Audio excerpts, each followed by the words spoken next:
শেখ হাসিনার ক্ষমতাচ্যুতির পর পরিবর্তন করা হয়েছে শেখ পরিবারের সদস্যদের নামে থাকা বিশ্ববিদ্যালয়সহ দেশের অর্ধশতাধিক স্থাপনার নাম।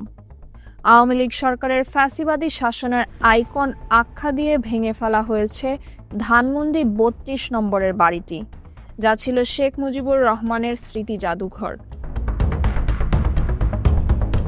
ভেঙে গুঁড়িয়ে দেওয়া হয়েছে তার অসংখ্য ভাস্কর্য ও মুরাল। যদিও এখনও দেশের সবকটি নোট ও স্মারক মুদ্রায় শোভা পাচ্ছে শেখ মুজিবুর রহমানেরই ছবি।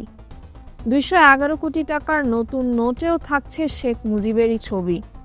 ঈদুল ফিতর উপলক্ষে ১৯ মার্চ থেকে নতুন ৫, ২০ ও ৫০ টাকা মূল্যমানের যে নোট পাওয়া যাবে, তাতেও থাকছে পলাতক সাবেক গভর্নর আব্দুর রউফ তালুকদারেরই সই।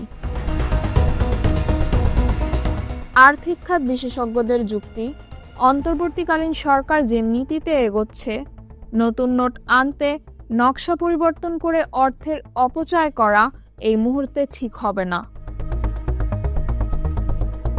তাহমিনা রহমান, হাফসা, ঢাকা ওয়েস্ট।